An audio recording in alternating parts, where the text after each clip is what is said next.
kumenya ibintu utiyizi uburemye akajagari kagutse washaka yuko twiyumvira nimuze mwibaza ngo umuntu abayeho ubuzima buri munsi yuko yiyumvira cyangwa abe hejuru uko yiyumvira wapi uri resultat yuko yiyumvira bashaka kubipinga ati oya James ivyumviro vyinshi niki uburenganzira bwa byo kubipinga ariko nta muntu abayeho ukurenze uko yiyumvira uri resultat yuko yiyumvira ahubwo rero indani mu kiremwa muntu hihishijemwo icambere ubuhinga muri wowe uri kuraturaba muri washobora kuba hajyamye ubuhinga utarigera bukora na rimwe muri wewe hashobora kuba hajyamye ingabire itarigera ikora n'umunsi numwe muri wewe harimo ubushobozi bwisinziririye utarigera bukora na rimwe ariko nikibuza ko bigogwana ikibazo nk'ubu bishitse ugahura na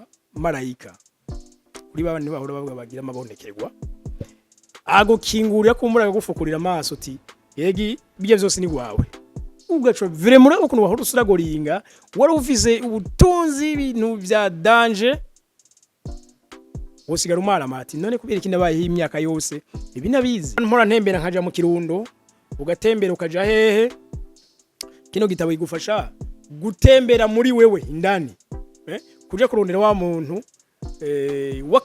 wakamaro karenze we wakumaze yijyamiye ari muri wewe watse ubumenyi bwa management vraiment ndabura ndaje no kwishuri kuri kaminuza ivyo ngiye kwiga mugabo sanga ubwo bariko barabampa bariko babuma mu mwanya muremure kana nyine nkasanga bariko bampabuki wala navuye nja ugana inzira y'ibitabu biraheza biramfasha no munsi kuba tugeze ubwo n'uruhara rw'ibitabu rero kwa kundi abazungu bakunze gutwenga Abanyafrika muri buno buzima umuntu wese yifuza kubaho neza ukubaho neza no kuba ahantu heza ukuba ahantu heza bituma urota neza indoto ziterambere abantu benshi bamavuga ko umukiriya ari umukwe none ni gute umukwe yorazwa ahantu atari heza ibi rero hari uwabimenye kare maze abategurira maison de passage nziza y'akaroruhore n'inzu nziza igezwe iri mu rupango rwiza cyane ishobora no kwakira umuryango wose ifise ivyumba vyiza kandi bisukuye biremwe ibintu byose wokenera ibaze nahantu hatuje hatuma uruhuka neza umutekano waho wizewe amasaha yose kandi rero ntunagira ubwoba bwo kwakira abashitsi kuko barabateguriye yindi nzu bita annex nayo nyene ikwije byose bikenewe ngaha uzoza na valizi yawe yonyene kuko ibindi byose byankenegwa birahari iyi maison de passage rero iri mu Kanyosha hepfo yo kwanica yizi kugindwi aha akayaga katanganyika kagucijya nino hamagara kuri zino nimero kuko bashobora kuyigutanga akamenyetso guteranya rimwe amajana 38 amajana 368 icenda amajana 11 ubaheza ukarota neza. Okay, yes, reka ndabaramutse ndabifuriza kugira amahoro amagara meza n'amafaranga ndabaha ikaze cyane kuri Agaciro Media niho mdishajima uko bisanzwe bagenzi ndabaha ikaze rero kandi neruka kuza ngo tuyage ucya kera abantu mwarimo nkumbuye mwandike muri commentaire ati garuka voilà bagenzi no munsi nzanye ico novuga ni inkuru nziza kubera ko sineko kubasanyiza ivyumviro ndema butunzi nangize imisi ndi busy sineko ndakora ibigana ku bwinshi ariko kandi navyo byari byiza.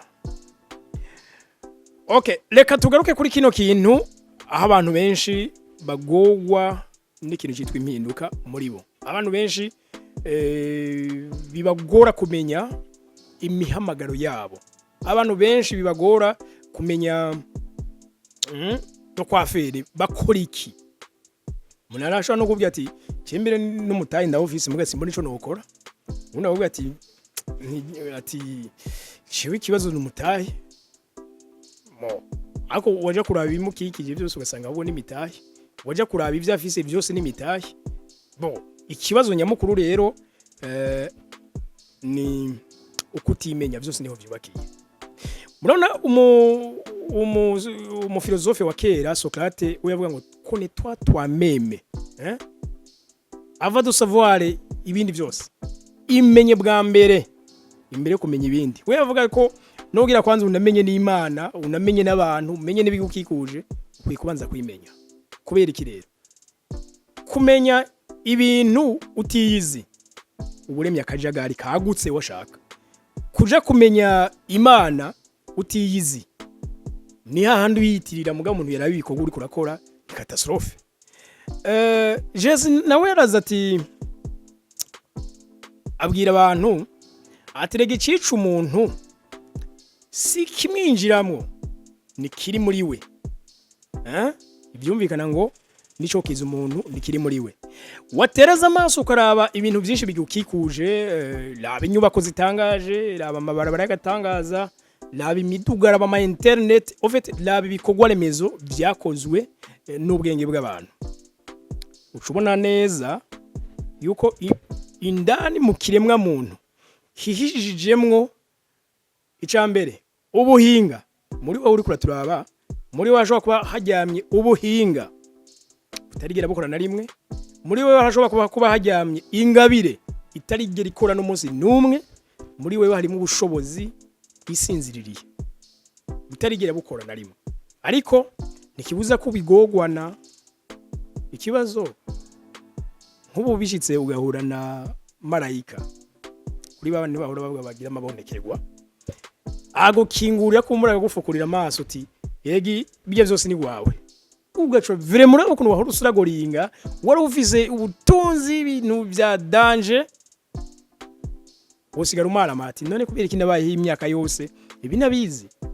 So murabona ko amashure aratwigisha aradufasha kumenya ibinabiriya, mugabe ikibazo kiguma kigaruka ni kicu kutimenya.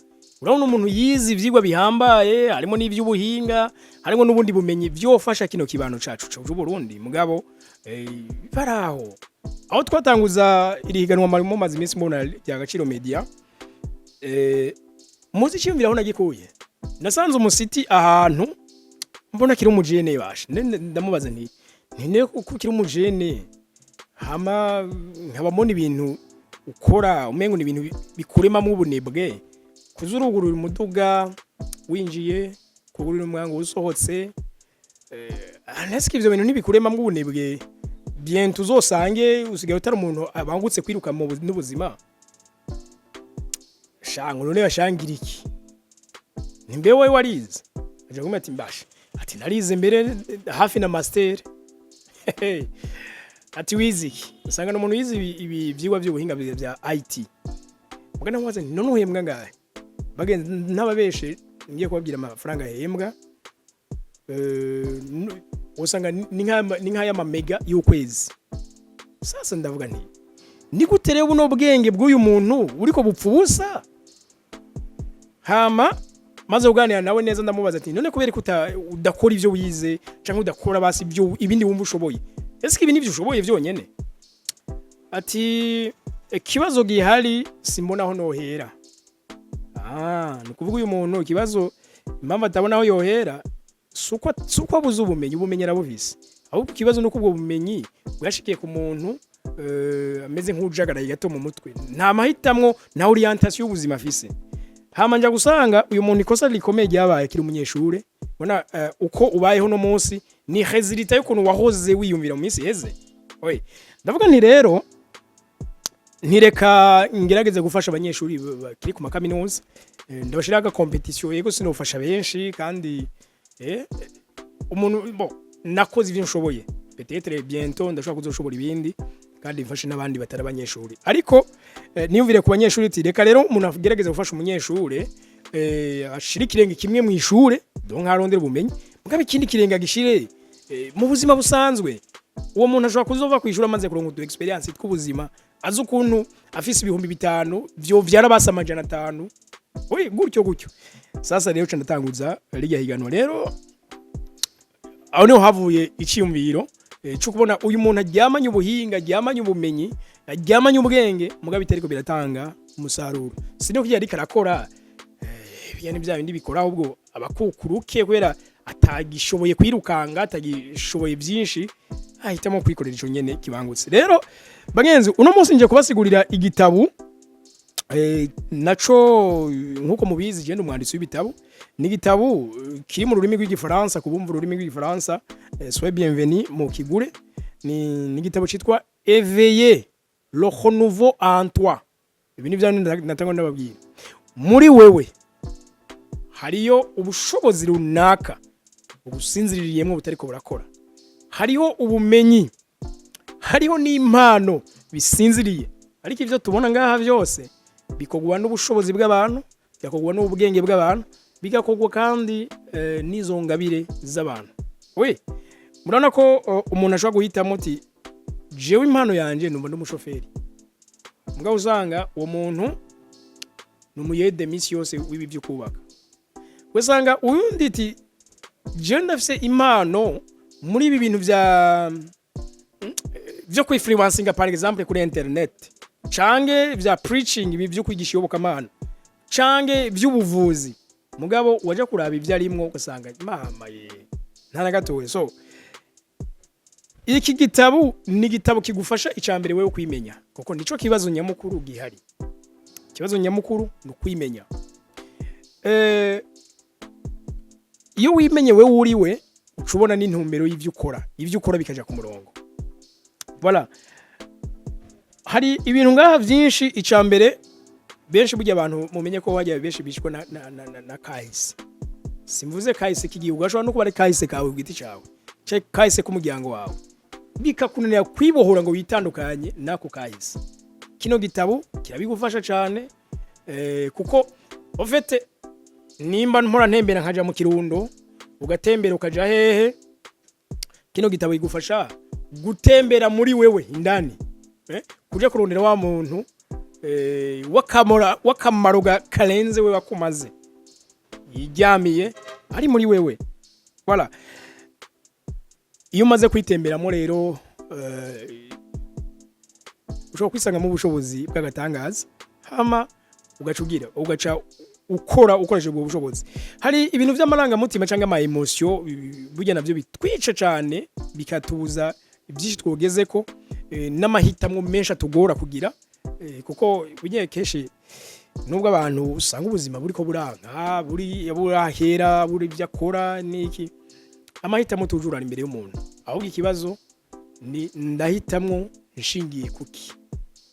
Awe bicyo bibigesha byanga. Igitabo kiraza kugufasha kurema amahinduka muri wewe. Mugabe impinduka tujuru murabona ko ibigukikuje byose urashobora kubikritika, none nk'agasha nkaho ubona ari iki, wewe nkaho none ubona wowe ukora iki, newe nkawe ntubona ko ibi nibi ivyo kumbure, ivyo ntibishobora guhinduka utarahinduka. Ibigukikuje byose bihinduka kuko wowe wahindutse. Kandi mwibuke burya ibintu ntitubibona uko biri, twe tubibona uko turi. Iyo washavuye uzurabe ibintu uko bibona, hamwe iyo uryoheze urabe ibintu uko bibona. Iyo urose amafaranga uzurabe ibintu uko bibona, iyo wayabuze uzurabe ibintu uko bibona. No kuvuga ngo ibintu ntabwo bimeze kujya twe tubibona, ibintu bimeze kujya wewe umeze. Reka ndagutumire kuronda kino gitabo kigufasha kwinjiramwo ukitora, maze ukabona koriyanta ubuzima mu nzira ibereye ku bw'oriyantamo.